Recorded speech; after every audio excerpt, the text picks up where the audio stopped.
אז שלום וברוכים וברוכות הבאים והבאות לסוטרה בשבוע. שמי יעל שקד, מורה ליוגה וחוקרת את כתבי היוגה המקסימים והעמוקים, והיום אנחנו כבר בסוטרה 1.14.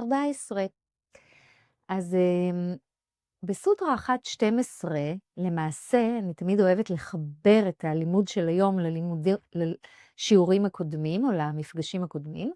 אז בסוטרה 1.12, פטנג'לי נותן לנו את התרגול על שני המרכיבים שלו, אביאסה ווירגיה, התמדה וויתור.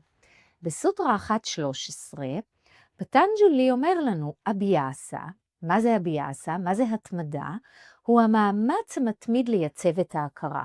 זאת אומרת, בתרגול מיקוד באובייקט אחד, שהוא תרגול המדיטציה של הרג'ה יוגה שפטנג'לי מציע לנו, אנחנו עושים שתי פעולות. פעולה אחת היא למקד את תשומת הלב בנשימה או באובייקט שבחרנו, ופעולה שנייה זה פעולה ראשונה, ופעולה שנייה היא ויתור על כל שאר המסיחים העולים בהכרה. ותמיד תמיד יעלו מחשבות, רגשות, דעות, רעיונות, רשמים שונים בהכרה. בסוטרה 1.13 הוא אמר לנו מה זה בעצם החלק הראשון של התרגול, המרכיב הראשון, האביאסה. אביאסה הוא פשוט המאמץ המתמיד לכוון את ההכרה אל עבר מיקוד באובייקט אחד, ולא רק זה, המאמץ המתמיד להתניע את התהליך הרוחני בחיים שלנו, לקרוא טקסטים, לתרגל האטה יוגה, לתרגל רג'ה יוגה, לעשות פעולות מיטיבות, ללמוד עם מורה או מורה שאנחנו מאמינים בדרכה או בדרכו, וככה להמשיך וללכת בדרך הזו.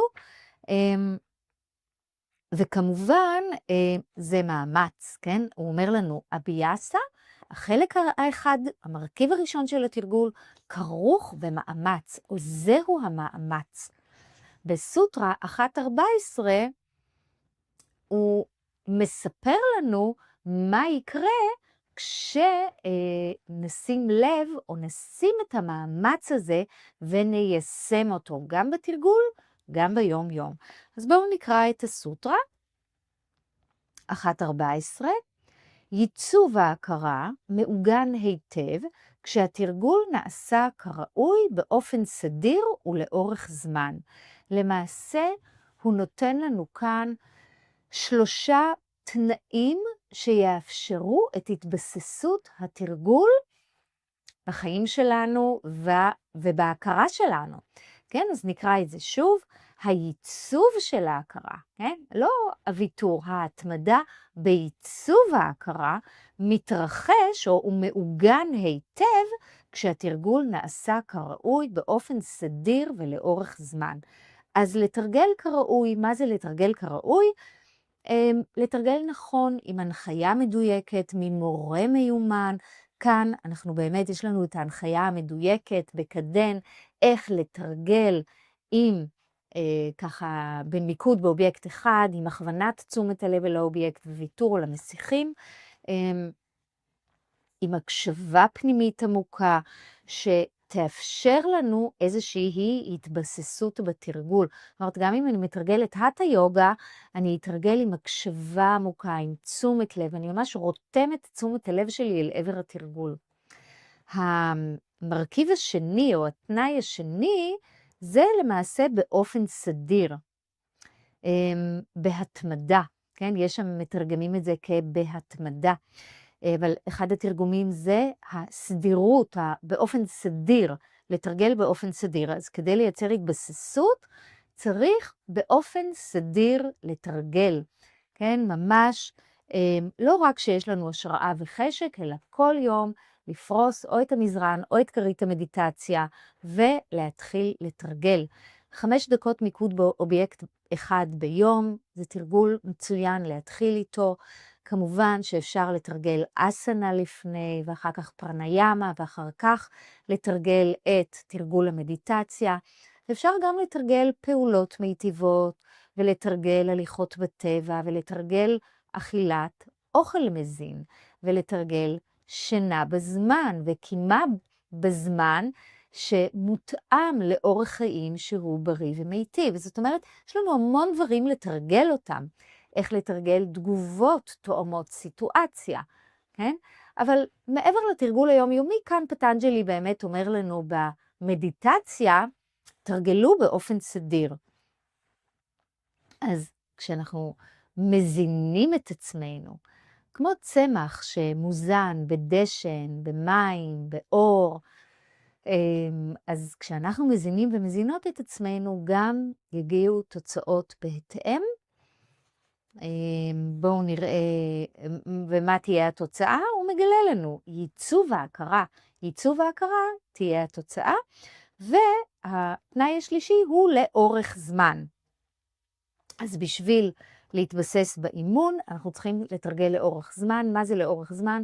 לאורך זמן זה אומר לא יום אחד או יומיים, שבוע, שבועיים, לתרגל לאורך שנים, להתמיד בתרגול הזה, גם שלפעמים קשה, גם יש תקופות מאתגרות יותר, אז התרגול המתמיד הוא כמו עוגן עבורנו, הוא תמיד מייצב את ההכרה, מרגיע אותה, משקיט אותה, מוריד את הרשמים, ואז אנחנו יכולים לצאת אל היום-יום יותר בהירים ובהירות, עם מצב הכרה יותר ממוקד, יותר ככה נקי, ולפעול פעולות יותר מיטיבות.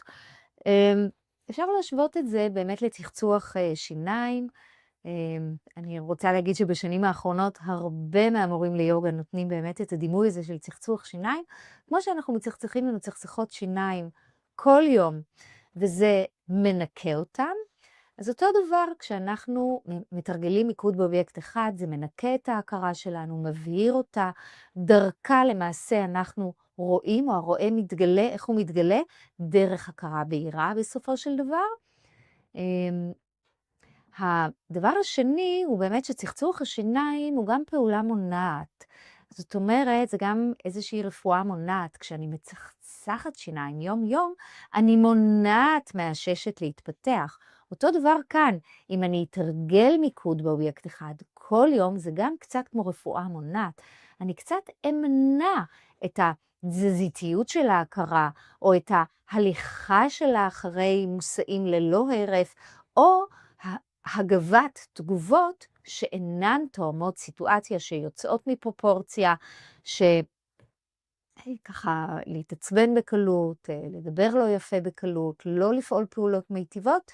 אז באמת המיקוד הזה, כמו שהתלמידות שלי הרבה פעמים אומרות, אין, זה פשוט משנה את כל היום, כן? אז תרגול יוגה ותרגול מיקוד באובייקט אחד, משנים את כל היום, ייצוב ההכרה מעוגן היטב כשהתרגול נעשה אחד כראוי, עם מורה מיומן, בצורה נכונה, עם הסבר טוב, באופן סדיר, זה לא פעם, פעמיים, יום כן, יום לא, לפי המצב רוח, אלא כל יום, 10 דקות כל יום, נתחיל ב5 דקות, לאט לאט נגביר את הזמן, ולאורך זמן, לאורך החיים.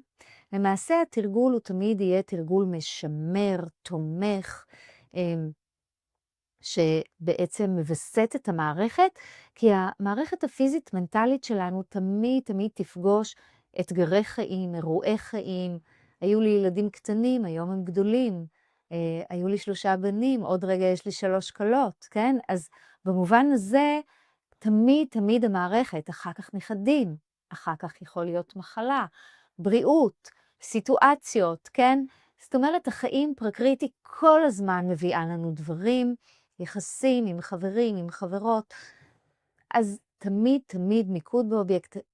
מיקוד באובייקט אחד, תרגול המדיטציה שפטנג'לי מציע לנו, אם נתרגל אותו כראוי, באופן סדיר ולאורך זמן, ייתן לנו גם את המענה המונע, המניעתי, וגם את פיתוח היכולת שלנו, פיתוח השליטה בתשומת הלב, פיתוח יכולת הראייה שלנו לטווח ארוך, לאורך חיינו, וכמובן שזה הדבר שתומך בתהליך הרוחני, שהוא גילוי העצמי, ופשוט להיות חלק מהחיים, לפעול פעולות מיטיבות בעולם הזה.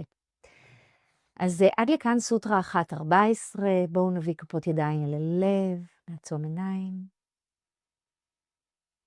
אפשר לקחת שאיפה עמוקה ולהוציא אוויר דרך הפה.